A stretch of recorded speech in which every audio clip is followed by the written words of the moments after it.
Good morning, students. Come to the page number 32. Today we will discuss poverty estimates. Okay, so poverty estimates क्या होते हैं? It is clear from the table 3.1 that there. Okay, students, मैं table 3.1 आपको बताती हूँ कहाँ पे है और क्या बता रही है. Okay, लेकिन पहले उसके हम ये जानेंगे कि एस्टिमेट्स क्या होते हैं. एस्टिमेट्स यानी नॉट फिक्स्ड, ठीक है, एवरेज होते हैं. एस्टिमेट्स क्या होते हैं? जो एवरेज है, ठीक है.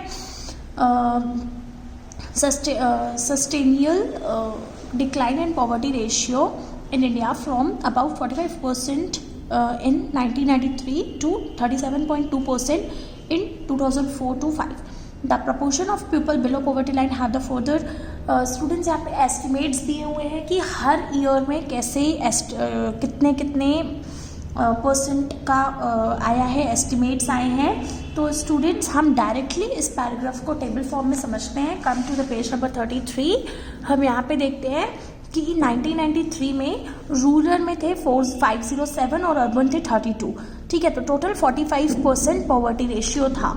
ठीक है, जैसे ही हम 2004 से 2005 पे आते हैं तो हमारा पॉवर्टी रेशियो टोटल कितना हुआ? 37 का.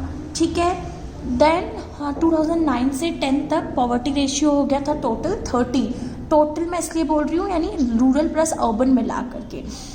आफ्टर दैट 2011 से 12 तक कितना हुआ? 22. दैट मीन्स पॉवर्टी रेशियो कम होता जा रहा है. और अगर हम नंबर ऑफ पुअर्स देखें तो रूरल एरियाज में 329 थे. और ये हम मिलियंस की बात कर रहे हैं, ठीक है. 329 लोग नहीं, 329 मिलियंस. 326 थे 2004 से 5 तक, 278 थे 9 से 10 तक और 217 थे 11 से 12 तक मिलियंस. ठीक है, हम मिलियंस की बात कर रहे हैं. तो यही वाला ये जो एस्टिमेट्स हैं ये कैलकुलेट किए गए हैं पॉवर्टी रेशियो और सारे पॉपुलेशन के हिसाब से. ठीक है, उनकी इनकम और उनके कंजप्शन लेवल से डिटरमाइन किए गए ये. ओके, देन हमारा टॉपिक आता है वल्नरेबल ग्रुप्स. वल्नरेबल ग्रुप्स क्या होते हैं? The proportion of people below poverty line is also not same for all social groups and economic categories in India. मतलब जो भी पॉवर्टी लाइन से कम के लोग होते हैं वो सारे सोशल ग्रुप्स के सेम नहीं होते और सारी इकोनॉमिक कैटेगरीज में नहीं आते इंडिया में. ठीक है, social groups which are not most vulnerable to poverty are scheduled caste and scheduled tribe households. ठीक है, तो हमारे जो सोशल ग्रुप्स हैं वो क्या होते हैं? जैसे जो पॉवर्टी लाइन को कम कर जाते हैं उनके लिए जो कास्ट शेड्यूल वगैरह बनता है और उनके जो ट्राइब्स, हाउस होल्ड ट्राइब्स वगैरह के शेड्यूल्स बनते हैं. ठीक है, तो वो ग्रुप्स क्या कहलाते हैं? Vulnerable groups.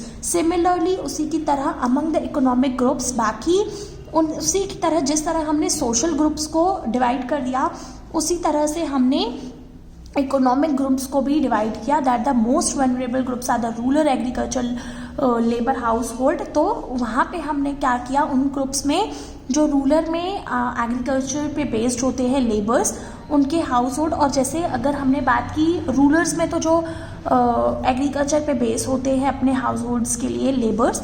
और दूसरी अर्बन में हम क्या मानेंगे? अर्बन में casual labour house holds. Urban areas में जो मेड्स वगैरह होती हैं वो उनको हम लेते हैं कैजुअल लेबर हाउस होल्ड्स. ठीक है, graph 3.1 shows the percentage of poor people in the all these groups. उसी तरह से जो हमने अभी 3.1 का ग्राफ देखा तो वहाँ पे वो पूरल जो भी पुअर पीपल हैं उनकी सारी पॉपुलेशन दी हुई है. ठीक है, अलग अलग ग्रुप्स में कि रूरल ग्रुप्स कैसे हैं और अर्बन कैसे के कितने हैं और उन दोनों को फिर कंबाइन किया गया है. ठीक है, although the average for poor below poverty line for all groups in India is 2243 out of 100. तो सारे ग्रुप्स के लिए ही पॉवर्टी लाइन क्या है हमारे इंडिया में? 22 से बिलो. ठीक है, किस में से? 100 पीपल में से. ठीक है, 100 पीपल में से हमारे जो ग्रुप्स हैं वो 22 तो पुअर ही हैं. ठीक है, belonging to tribes are not able to meet their basic needs. और जितने हमने जो डिवाइड किया था ग्रुप्स को, तो उसमें जो शेड्यूल ट्राइब के ग्रुप्स आते हैं ना, देखो मैंने आप लोगों को दो बताया ना, एक था आपका शेड्यूल ट्राइब और एक शेड्यूल्ड कास्ट। तो जो शेड्यूल्ड ट्राइब्स होते हैं वो तो इतने भी एबल नहीं होते कि वो अपनी बेसिक नीड्स को फुलफिल कर सके। Similarly 34% of the casual workers in urban areas are below poverty line. और उसी तरह से अर्बन एरियाज में 34% ऐसे वर्कर्स हैं जो पॉवर्टी लाइन के बिलो आते हैं। About 34% of the casual labours farm. ठीक है, अब जितने भी 34% हैं जो कैजुअल लेबर्स हैं फार्म वगैरह के, वो होते हैं रूरल एरियाज़ में। And 29% of the scheduled caste are also poor. और जो शेड्यूल्ड देखो शेड्यूल्ड ट्राइब्स मैंने आपको बताया 34% आते हैं below poverty line, and similarly scheduled caste वाला जो ग्रुप है उसमें भी 29% तो आते हैं पुअर में ही। The double disadvantages of being a landless casual wage labour household in the society disadvantages social groups. ठीक है, तो ये इन लोगों के लिए डबल डिसएडवांटेजेस हो जाते हैं कि वो लैंड भी नहीं होती और उनको प्रॉपर अपना वेजेस भी नहीं मिलते। ठीक है, क्योंकि इन्हें सोशली काफ़ी इन सारे ग्रुप्स को, सोशल ग्रुप्स को और जो ये ग्रुप्स होते हैं शेड्यूल कास्ट के और जो ये शेड्यूल ट्राइब्स होते हैं, ये सारी जो भी प्रॉब्लम्स हैं ये काफ़ी ज़्यादा सीरियस प्रॉब्लम्स फेस करते हैं। ठीक है, some recent study have shown that except for the schedule tribe. और अभी हमने रिसेंटली जो स्टडी किया उसमें हमने क्या नोटिस किया, हमने नोटिस किया कि अगर शेड्यूल ट्राइब्स को हटा दो तो बाकी के जितने भी 3 ग्रुप्स हैं, that is schedule caste, rural agriculture labours and urban casual labours, ये सारे have seen a decline in poverty 1990 में। ये जो बाकी के 3 ग्रुप्स थे ये सब पॉवर्टी में डिक्लाइन का देखने को मिलते थे। अपार्ट फ्रॉम दीज ग्रुप्स, इन सबको अगर ग्रुप्स को हटाया जाए तो there is also inequality of income within a family. अगर इन ग्रुप्स को हटाया जाए तो अगर हम सिर्फ फैमिलीज़ की बात करें तो फैमिलीज़ में भी इनइक्वालिटी होती है इनकम्स को लेकर के, और इनके कारण ही जो पुअर फैमिलीज़ होती हैं वो सब सफ़र करती हैं काफ़ी ज़्यादा बिकॉज ऑफ देयर इनकम। ठीक है, लेकिन कुछ फैमिलीज तो ऐसी होती है जो कुछ ज़्यादा ही सफ़र करती हैं। In some cases women, elderly people and female infants are denied equal access to resources available to the family. और कभी कभार तो ऐसा भी होता है कि घर की नीड्स को पहुंचाने के लिए वुमेन्स और मैंस को अपने बच्चों के लिए काफ़ी ज़्यादा सेक्रीफाइस करना पड़ता है। दैट मीन्स अगर वो प्रॉपर मील उन्हें नहीं मिल पाती तो वो खुद भूखे रह के अपने बच्चों को देते हैं। ठीक है, तो इस तरह की पॉवर्टी हमें अपने इंडिया में देखने को मिलती है। ठीक है, नेक्स्ट है हमारा स्टोरी ऑफ शिव रमन। ठीक है, शिव रमन की स्टोरी से हम और क्लियरली से समझेंगे।